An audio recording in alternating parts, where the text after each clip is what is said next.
Kalau di saat kemarau itu agak untuk air bersihnya agak kesulitan karena mengandalkan mayoritas dari pengubuan irigasi. Nah, irigasi itu tatkala kemarau kan agak mengecil, jadi agak keruh.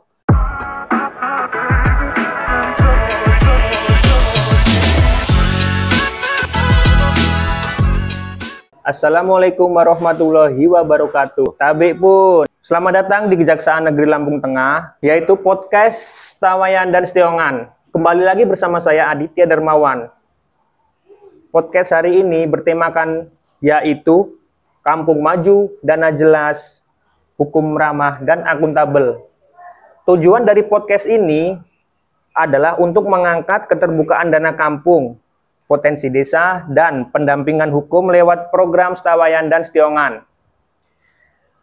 Hari ini kami hadir bukan untuk memeriksa, tetapi untuk mendengar. Kita ngobrol santai dan terbuka tentang pelayanan, pembangunan, dan bagaimana kampung bisa lebih akuntabel dan transparan lewat bimbingan hukum melalui program Tawayan dan Setiongan. Bersama saya sudah ada Bapak Kepala Kampung dari Desa Negeri Katon. Negeri Katon. Boleh perkenalkan diri Bapaknya dan jelaskan bagaimana profil Desa Negeri Katon tersebut, Pak. Assalamualaikum warahmatullahi wabarakatuh. Tabik pun. Ya pun. Jadi terima kasih atas undangan dari pihak kejaksaan, program Setiongan dan Tawayan. Kami dari Kampung Negeri Katon, saya Hasanuddin, Kepala Kampung Negeri Katon, Kecamatan Selagaringga, Kabupaten Lampung Tengah, alhamdulillah di bagian ujung wilayah barat. Di sini saya akan menjelaskan profil singkat Kampung Negeri Katon. Kampung Negeri Katon terdiri dari 5 dusun dan 14 RT yang luas wilayah 1.250 hektar meter persegi, yang berjumlah penduduk 1.694 jiwa, terdiri laki-laki 832 dan perempuan 862, kakak 458 kakak. Di wilayah utara, Kampung Negeri Katon berbatasan langsung dengan Pengubuan, dan di wilayah barat berbatasan langsung dengan Ulu Pengubuan. Di wilayah timur berbatasan dengan Kampung Karanganyar, dan selatan berbatasan langsung dengan Kampung Taman Sari. Mungkin itu untuk profil singkat Kampung Negeri Katon. Kalau boleh tahu, Pak, apa potensi kampung dari Negeri Katon ya, Pak? Negeri Katon. Jadi di Kampung Negeri Katon, Pak Adit, di sini mayoritas masyarakatnya itu petani, terdiri dari jagung, singkong, sawah, dan perkebunan kelapa sawit. Dan 40% bisa dikategorikan itu mayoritas harian lepas buruh. Tuh, untuk produk unggulannya kayak Negeri Katon ini, kalau sejenis yang kelompok itu memang bisa kita kategorikan kita tidak ada. Namun di samping itu masyarakatnya punya kreatif tersendiri, seperti kerajinan tangan.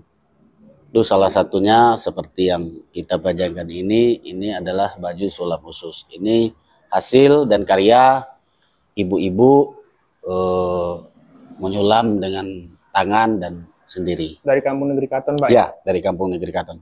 Jadi potensi lokal inilah yang perlu dikelola dengan baik. Dan dana kampung sebetulnya bisa menjadi katalis, asal pengelolaannya transparan dan akuntabel. Pak Kakam, tahun ini kira-kira berapa total dana kampung yang dikelola Kampung Negeri Katon dari dana desa dan sumber lain, dan dana itu digunakan untuk kegiatan apa saja ya, Pak, kalau boleh tahu? Oke. Baik, terima kasih Pak Adit. Jadi Kampung Negeri Katon itu mempunyai 3 sumber pendapatan transfer kampung, yang terdiri dari DD dana desa Kampung Negeri Katon itu berjumlah 755.608.000 rupiah dan mendapatkan transferan atau sejenis BHP itu 27.460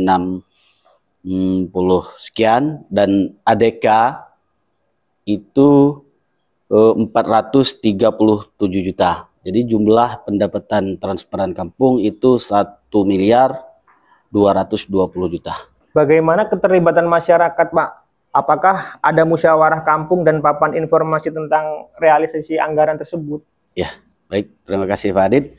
Jadi sebelum kita masuk di tahun 2025, anggaran di tahun 2025, terlebih dahulu di September akhir atau Oktober, kita sudah melakukan musdos, kayak musrembang di tingkat kampung yang dihadiri oleh dari pihak kecamatan, dari pihak Babin Kamtipmas, dari pihak Babinsa, dan juga dihadiri para tokoh masyarakat, tokoh agama, dan dari pemuda, dan dihadiri juga dari pihak bidan desa dan tokoh-tokoh wanita. Di situ kita lakukan musrembang dan menjaring aspirasi apa yang menjadi untuk kegiatan kita selama di tahun 2025. Alhamdulillah kita sudah lakukan dan anggarannya pun telah kita dilaksanakan. Itu untuk tahun 2025 itu kita prioritaskan ke sumur bor, Pak Adin. Sumur bor ya, Pak? Sumur bor, alhamdulillah pada tahun ini kita 4 titik. Kenapa? Karena di Kampung Negeri Katon ini kalau di saat kemarau itu agak untuk air bersihnya agak kesulitan karena mengandalkan mayoritas dari pengubuan irigasi. Nah, irigasi itu tatkala kemarau kan agak mengecil, jadi agak keruh. Jadi maka kita prioritaskan ke sumur bor dan juga kita alokasikan ke TPT untuk jalan menuju akses ke SD dan kita alokasikan ke rabat beton. Alhamdulillah itu berdiameter volume 283 meter. Setelah itu dilaksanakan pada tahun ini.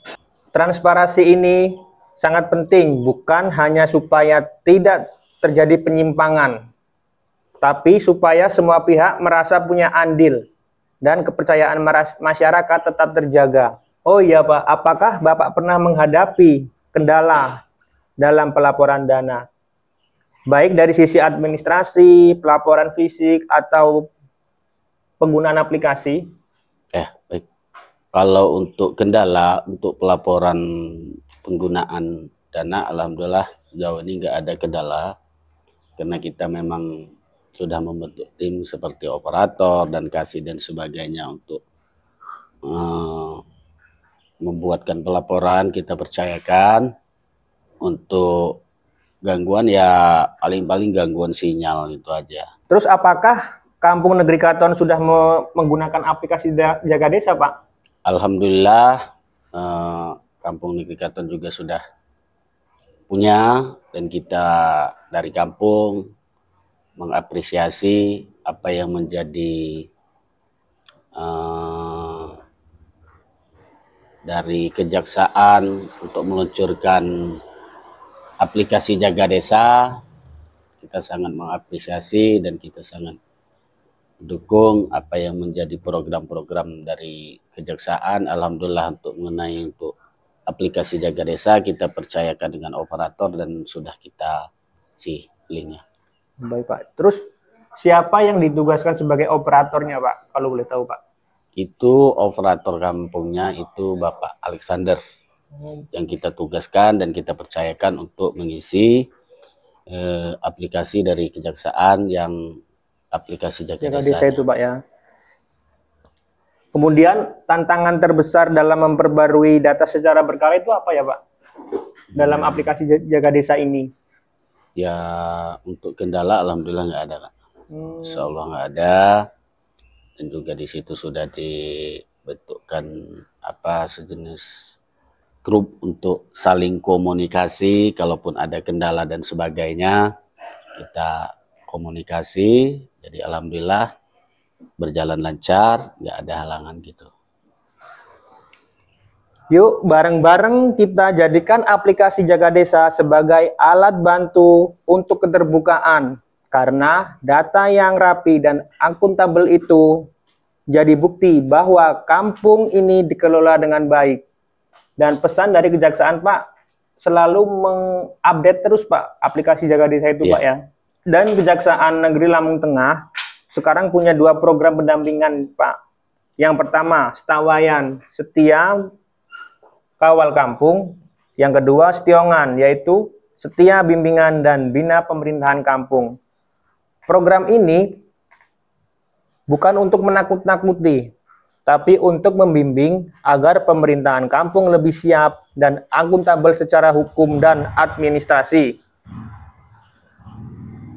Apakah menurut Pak Kakam nih, perangkat kampung perlu pendampingan hukum secara rutin? Baik, terima kasih. Jadi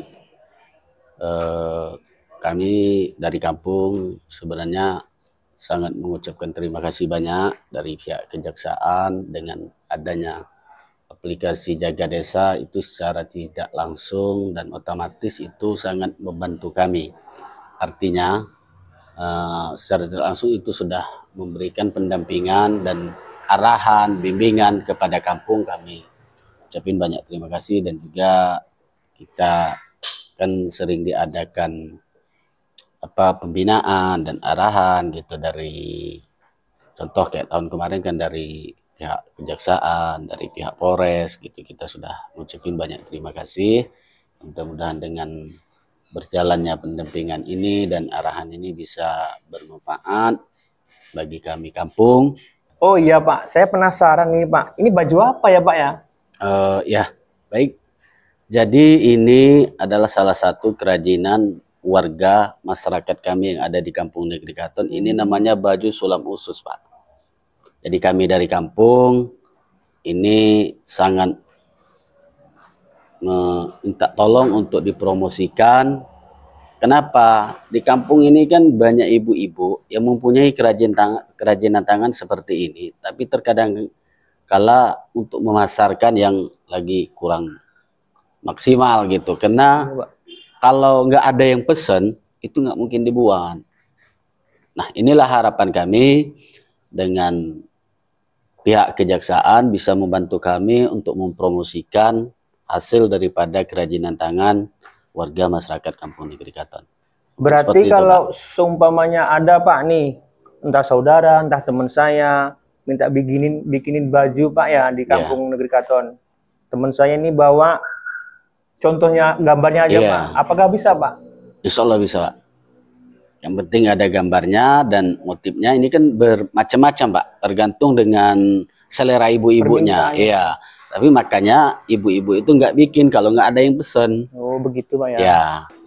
Baik, untuk teman-teman yang ingin memesan baju sulam usus ini, bisa langsung hubungi Pak Kakam Negeri Katon.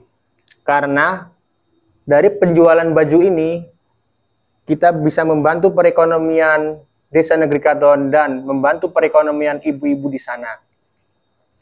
Terima kasih waktunya ya Pak. Ya, sama-sama. Kami percaya akuntabilitas itu bukan hanya tentang laporan, tapi tentang rasa tanggung jawab dan kejujuran kepada masyarakat.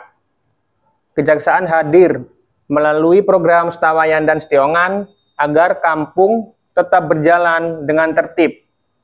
Perangkat desa bekerja dengan tenang dan pembangunan berjalan adil. Mari kita jadikan hukum sebagai sahabat kampung, bukan penghalang. Saya akhiri. Wassalamualaikum warahmatullahi wabarakatuh. Waalaikumsalam.